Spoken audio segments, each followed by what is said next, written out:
Hey guys, Infidel 1258 here. Tonight I want to do a short video that discusses the recent price decreases around Splinterlands monster cards, and I want to give you some considerations for why that maybe is going on. First, though, I want to just talk about my outlook on this game and the future price appreciation that I'm expecting, because I do feel confident that these lower prices are a short-term hurdle for our long-term success with this. And I've seen it in my own life, starting this game 3 years ago and where it's brought me. I know it's changed my life, and I'm confident it can change yours too. And that's why we cover Splinterlands all day, every day. I hope you'll stick with the channel. If you find this type of thing interesting, make sure you like and subscribe. So cards have gone way down. These are the new reward cards, or some of them. Gargoyle Lion, Pelacor Deceiver, Venari Heatsmith, Pelacor Conjurer, Pelacor Bandit. I like all 5 of these cards. The Bandit I love, the Heatsmith I love, the Conjurer I love. Gargoyle Lion is a new. I'm really interested with this now. Yeah, because quick digression on this one card. It's got unassuming statistics at the highest level: 3 speed, 3 attack, 3 armor, 7 hearts, enrage, void, and flying. But remember, flying is a 25% chance to avoid unless the attacker has flying themselves. And so that's a good chance to avoid right there. And the void is nice. That makes him a proper tank, in my opinion. You either need shield or void or both to be a proper tank, in my opinion. And then the 3 attack sounds like not enough, and so does the 3 speed. But enrage is going to mean that this monster is going to go up to 5 and 5. 5 attack, 5 speed, which is really significant. And that's assuming you have no buffs. Like if you don't have maybe you have a brownie on your team because you're using the green team, or maybe you have a shadowy presence for the Death Splinter, or whatever the case may be. A little bit of speed and a little, throw this guy on with Kitty, and he's going to be 5. He's going to be like 8 speed or something plus flight. It'll be like a 10%, 100% chance to dodge. So I'm actually really interested in this card, and I don't see, like, this card's not getting any love. So these cards are good. I think objectively speaking, these cards are good, but the prices are falling through the floor. What's going on? Am I wrong? Do these cards suck? This one, Pelacor Mercenary, I think it could replace the Flesh Golem in the new mode. Remember, the Flesh Golem won't be there, but it could offer some of that utility. So I'm very bullish on some of these cards, on most of these cards, long term, not in the next days, weeks, even months, but in years. Because remember, there is 20 times more of these cards than there are of their previous reward cousins. Like the other reward cards that came out before them, they're 20x. These ones are 20x in terms of the number of copies available or that will be printed. And we can see that from Splinter cards that they're just getting started. They're at 2.5% of print issuance so far. So as this number grows, there's going to be more cards from daily and season rewards that are going to be saturating the market. And that's going to pull the prices down. And if you go over here, you can look at just even there's 1,800 copies of Gargoyle Lion on the marketplace right now. On day 1, there was less than 100. And then as that starts to build up, somebody says, well, it's not really selling.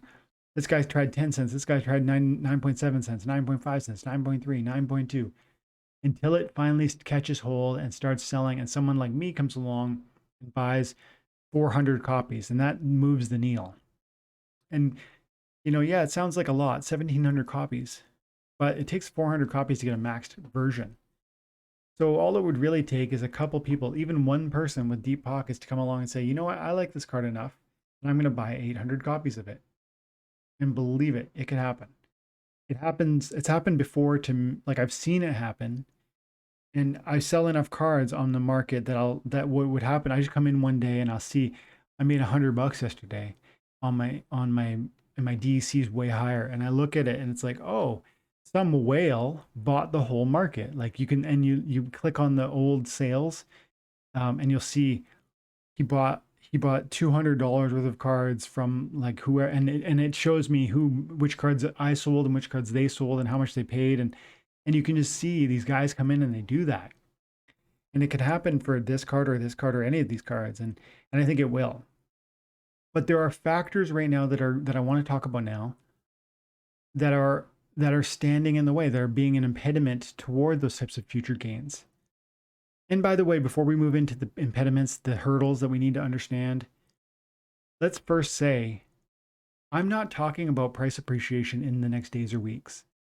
I've been here for 3 years and I've been accumulating cards for 3 years, and I've seen massive gains in my deck value over a long period of time that I clawed and scratched to earn through my time and attention. And if you take it from that approach, you're going to do just fine with this game. But if you're here thinking, wow, like how can I pull a trade that I can just swing a massive amount of money my way and change my life in the next couple of days or weeks, that's not what's happening here, and that's not what this channel is about. So if that's what you're looking for, I mean, I think maybe you found the wrong video. But if you think that this game is fun, if you think that it's entertaining first and opportunity second, then you should stick around for the rest of this, because I want you to think about the hurdles that are in our way right now so that you can begin to think through the process of what's kind of causing these prices to fall, and do I need to be worried? Okay, so that's where we're going to land the plane. We're going to spend the next few minutes here talking about 4 different variables that are in front of us that are contributing. None of them are by themselves like a silver bullet for why prices are falling, but I think they're all contributing to why these prices have gotten lower. And actually, the first one is the amount of saturation of these cards. There's 20 times the number of possible cards of Gargoyle Lion, as opposed to the old reward cards that were 20 times less common. And if you don't know about that, then you probably need to come over to Splinter Talk and find Splinterlands. Splinterlands has a blog post, or they have several blog posts, and they are amazing. And you can find, of course, it's hard to find right this second.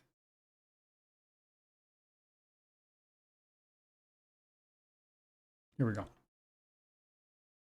So this is the old blog post from 12 days ago where they announced the 21 new cards.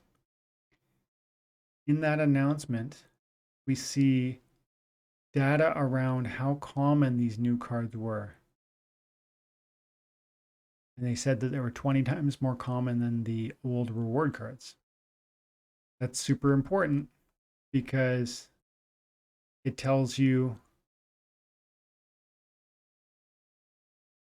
that these ones are probably going to be less valuable, assuming there's the same amount of players. If there was 10,000 players playing this game 2 years ago, roughly, that's probably true, and the old reward cards were selling for a penny each, these new reward cards are 20 times more common.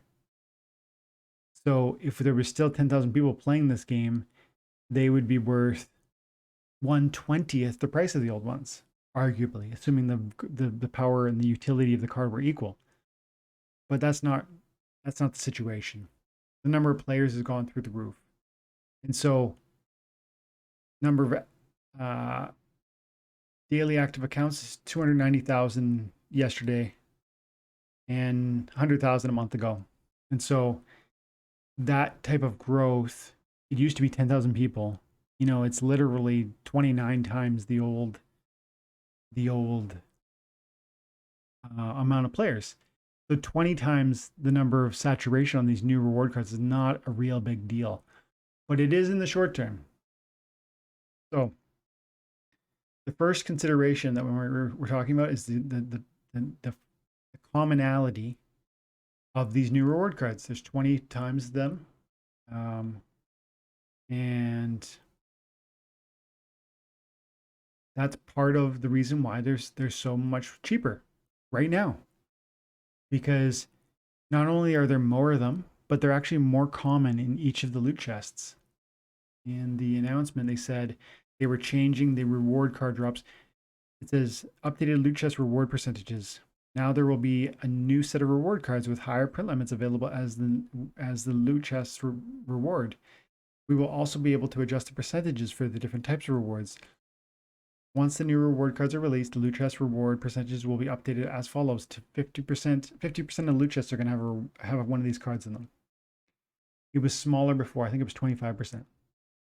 So not only is there more of these cards, but they're coming out faster in your daily loot chests and in the season rewards. We've only had one season reward drop since these cards launched, but that's feeding into these are getting out there faster.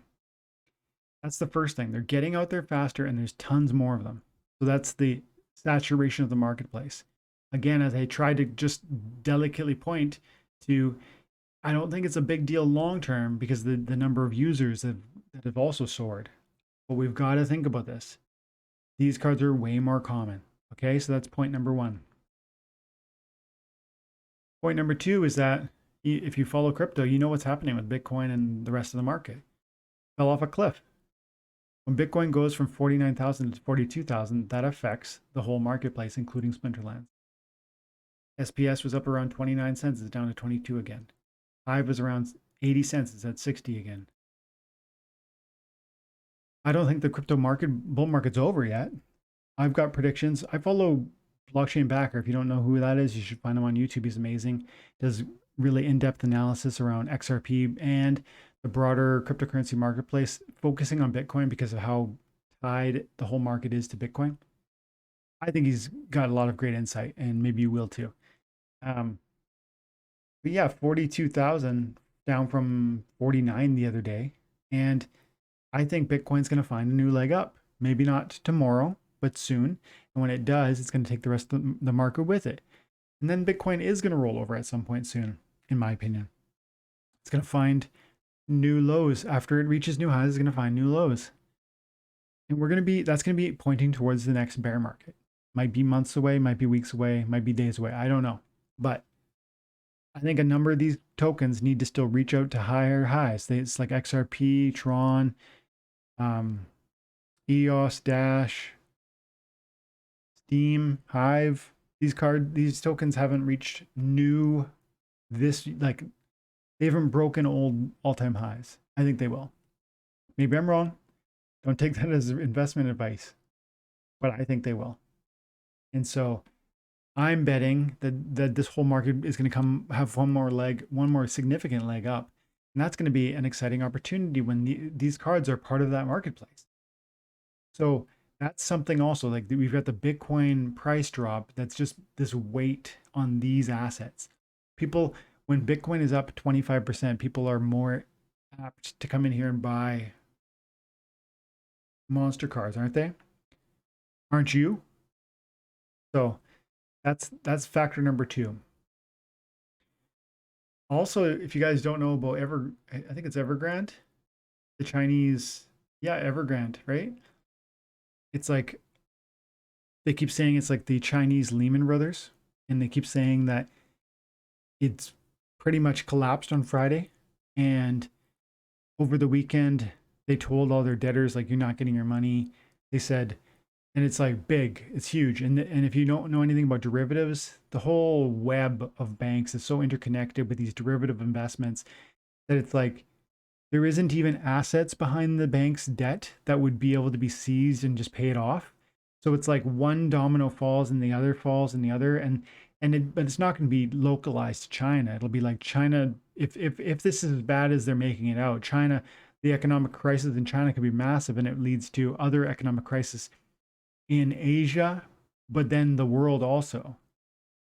China is one of the biggest debt buyers for America. If that money dries up, then America has one less avenue through which that they can sell their bonds and through which they can carry on this farce that they are, still not bankrupt. I mean, America's bankrupt, but this game of fiat currency lending to fiat currency, which happens throughout the whole global system, and it's all just like a Ponzi. It's a shell game. It's like money trades from over here to over there, and it's all just meaningless zeros and ones, not backed by anything. But if this domino falls, it puts burden or stress on the stock market and yes, the cryptocurrency market also. And so that's just another factor that's out there right now, especially this weekend. And that's probably partly what's happening with Bitcoin also. And yes, with Splinterlands, because it's just interconnected with the whole broader cryptocurrency market. And yeah, the last part is just Chaos Legion. Chaos Legion's coming out real soon. Talked about how Chaos Legion's probably coming out at the end of September or the sometime in October. Pre-sale first and then the main sale after. What is that going to mean for people who want to buy or don't want to buy reward cards today, right? Are you rushing out to buy Venera Heatsmith or Gargoyle Lion at a time when you might be able to buy booster packs in the next week that are going to give you airdrops for the next year? No, you're probably not.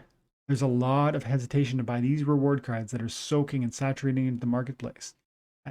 Because just tomorrow or the next day or the day after that, we might see new reward cards. We might see new booster packs, Chaos Legion, and the new airdrops. How exciting is that? I mean, I've told you how exciting it is. Very significant. So personally, I'm squirreling away value for that money that I'm planning to put into that.